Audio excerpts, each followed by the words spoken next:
entre sainteté et profane. C'est un grand dilemme qui a traversé l'histoire de l'humanité. Qu'est-ce qui est bon et qu'est-ce qui est mauvais? Est-ce que le monde dans lequel nous vivons est foncièrement bon ou foncièrement mauvais?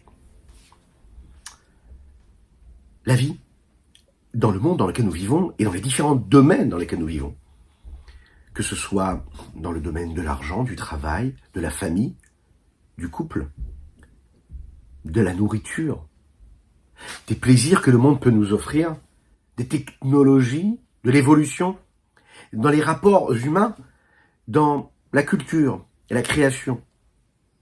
Comment est-ce que la Torah, comment est-ce que le judaïsme regarde tout ce que ce monde-là peut nous offrir dans ces différents domaines?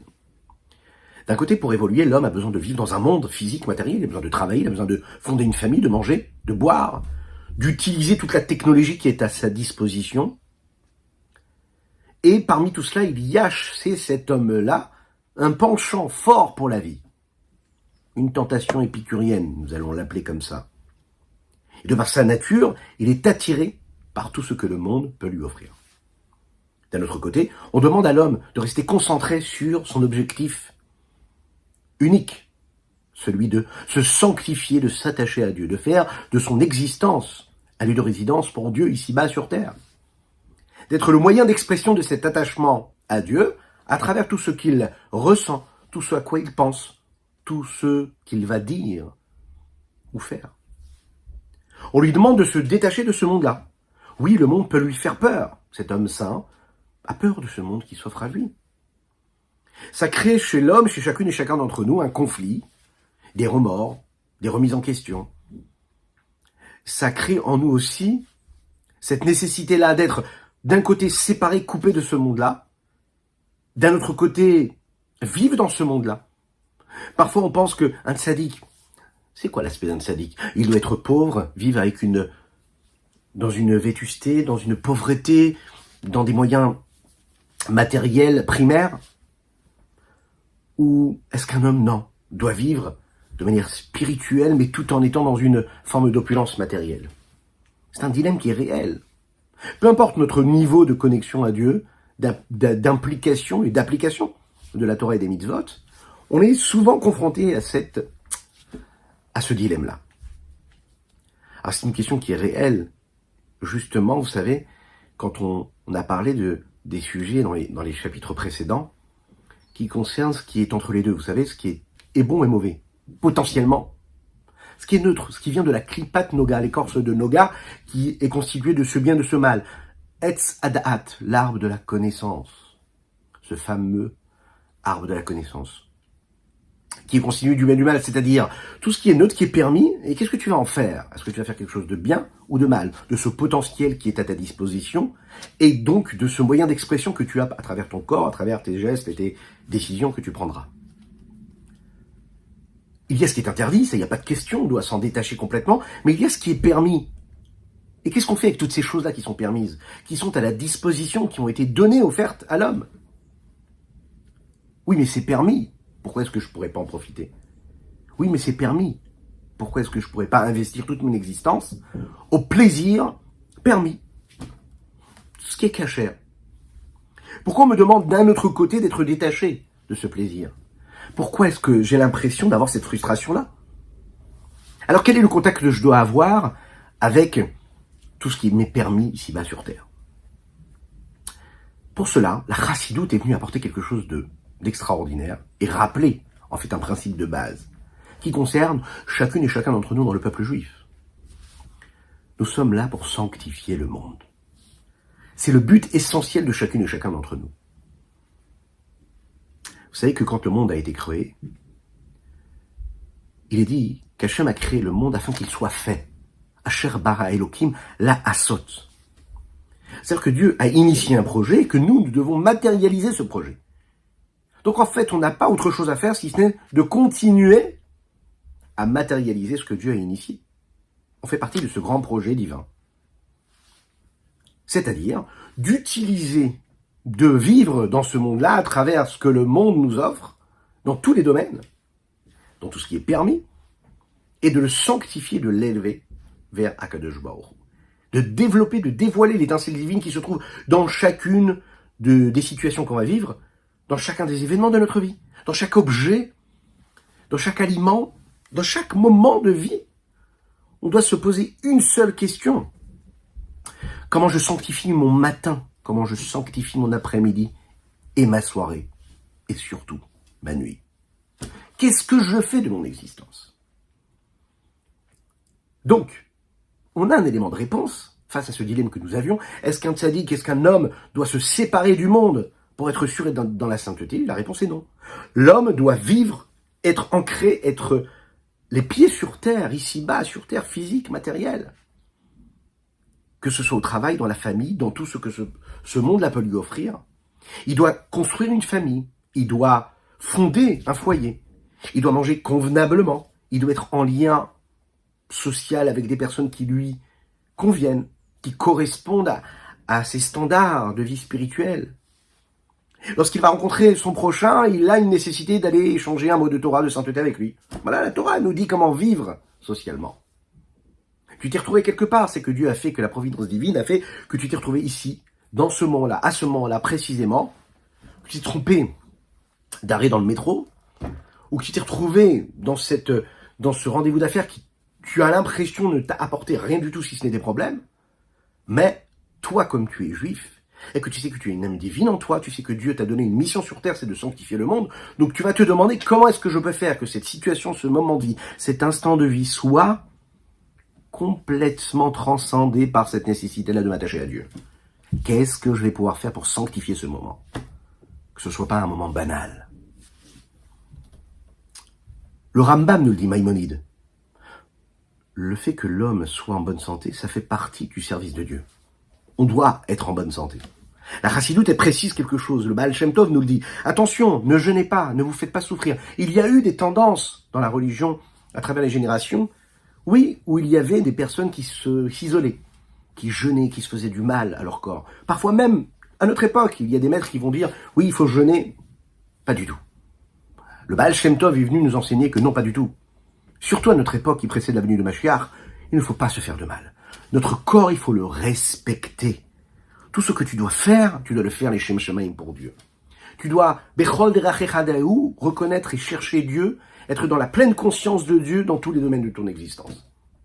À aucun moment tu dois rejeter quelque chose de ce que tu es toi. Ce qui est interdit, tu le rejettes. Mais ce qui fait partie de ce qui est permis, ton corps, ton esprit, ton âme, ton cœur, tes émotions, tu les sanctifies. Mais tu t'en sers, tu les utilises à bon escient, comme Shlomo HaMelech le dit. Bechol Derachecha Dahu. C'est dans tous tes domaines que tu dois connaître Dieu. Oui, tu vas aller faire du sport, mais en allant faire du sport, tu vas faire ça dans les règles de la pudeur, de la tsniout. Tu vas le faire à un moment précis, et tu vas le faire pour une raison précise. Pas pour sculpter un beau corps grec, non, mais pour être en bonne santé. Tu vas aller consommer un bon aliment, oui, pour être en bonne santé. Donc en fait, dans tout ce qui est permis, tu vas te sanctifier dans tout ce qui est permis aussi. Tu vas avoir une vie de couple. Nous appelons ça des kiddushin. Les kiddushin, quand on se marie, c'est une sanctification.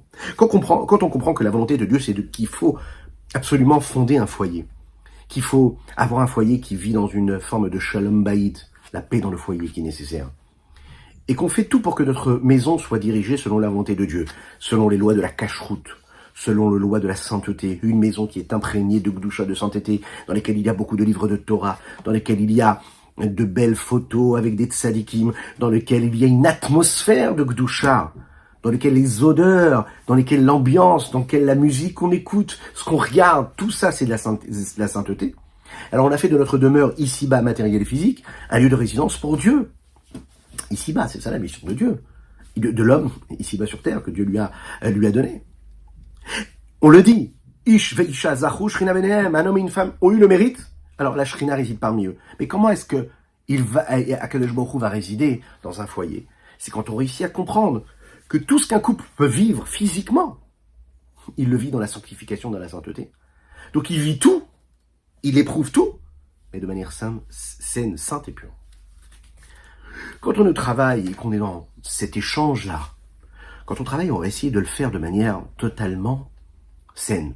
Alors vous allez me dire, oui, mais parfois on travaille dans le profane. On n'est pas tous dans des occupations qui sont des occupations de Torah. Comment? Ben justement, quand tout est fait les Shem Shamim, ça veut dire que je fais en respectant les lois. Je ne vole pas, je ne triche pas, je ne mens pas, je ne trompe pas. Et que ce que je gagne, je vais donner le maaser, je vais donner la tzedaka, j'élève. Si je suis en train de travailler, je m'arrête en plein milieu de la journée pour aller faire la tefila de mincha. J'ai sanctifié tout ce que j'ai fait pendant tout le reste de la journée. Si j'ai la possibilité d'écouter un cours de Torah dans mes AirPods, pendant que je suis en train de travailler, waouh, j'ai élevé tout ce que je suis en train de faire à ce moment-là. Lorsque je vais utiliser l'endroit dans lequel je trouve pour essayer de diffuser un petit peu plus de Torah, pour imprégner mes collègues de travail de bonnes valeurs, s'ils sont juifs, de Torah, de mitzvot, s'ils sont non juifs, mais de belles valeurs humaines. J'ai fait de ce monde-là un monde meilleur au moment où je travaille, dans le lieu où je travaille. Et puis, si avec cet argent que j'ai gagné, je fais des mitzvot, et que je ne dilapide pas ce que je vais gagner pour des bêtises, j'ai élevé tout ce que j'ai travaillé, tout ce que j'ai fait, tout ce que j'ai engendré. Dans les autres domaines, c'est pareil. Lorsque j'utilise la technologie de manière positive, saine, sainte et pure, toute cette évolution que le monde nous offre, nous permet quoi? De diffuser plus de Torah, d'étudier la Torah, de sanctifier le monde avec tous ces moyens technologiques. On peut les voir et se dire, non, il faut s'en détacher, attention, faut pas y toucher. Mais on peut aussi, et c'est ça la Midat Chassidut, c'est de se dire, comment est-ce que je vais utiliser ça de la meilleure des manières? C'est ça la belle révolution. Et puis, le dernier domaine qui nous concerne toutes et tous quand on se lève le matin jusqu'au soir, et même plus, aller manger. Oui, se nourrir. Alors, c'est un besoin qui est basique, alors quoi? Je vais dire non, je me sens plus animal puisque l'animal mange aussi. Alors je vais pas aller manger parce que moi je suis un être exquis, intellectuel, spirituel, cérébral. Non, pas du tout. Tu es né avec un corps et ce corps-là doit être en bonne santé, il faut que tu ailles manger. De quelle façon tu vas manger? Est-ce que tu vas être capable de te sanctifier ou pas? Ça, c'est la différence. Et c'est ça en réalité ce qu'il faut comprendre, les trois situations qu'il y a et qui dépendent en fait de l'action de chacune et chacun d'entre nous. Quand on utilise quelque chose de permis, les Shem Shamaim, c'est-à-dire c'est permis d'être consommé, mais je le fais parce que Dieu m'a demandé de le vivre. Alors à ce moment-là, je l'ai sanctifié, je l'ai élevé dans le domaine au rang de la Gdusha, de la sainteté.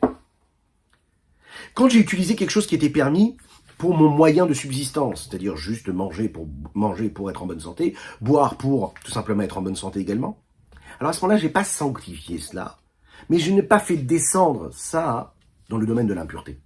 C'est resté neutre. Quand, par exemple, j'utilise ce qui m'est permis, c'est-à-dire tous les plaisirs que le corps peut offrir, tout ce qui est cachère, permis à la consommation, permis d'être vécu dans la vie de couple, dans tout ce qu'un homme est capable de vivre et peut vivre, mais de manière saine. C'est-à-dire, de manière permise, pas saine, permise. Et que le seul but, c'est quoi? C'est le profit, juste le kiff, pour dire le mot.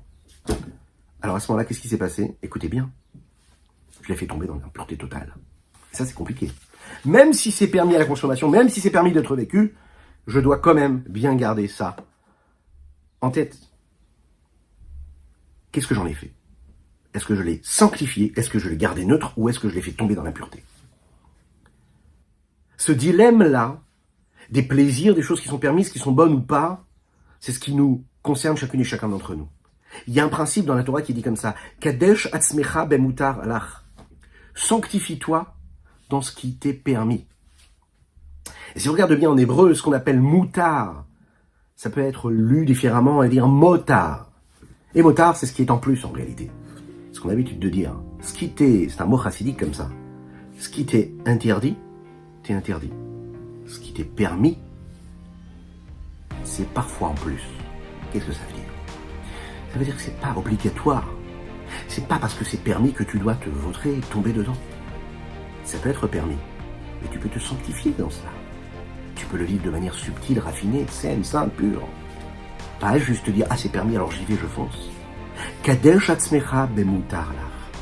Sanctifie-toi. Kedoshim tiyu, soyez saints. Akadosh Baruch Hu nous le dit dans la Torah. Sanctifie-toi dans ce qui t'est permis. C'est là que tu peux passer dans une autre dimension. À bientôt.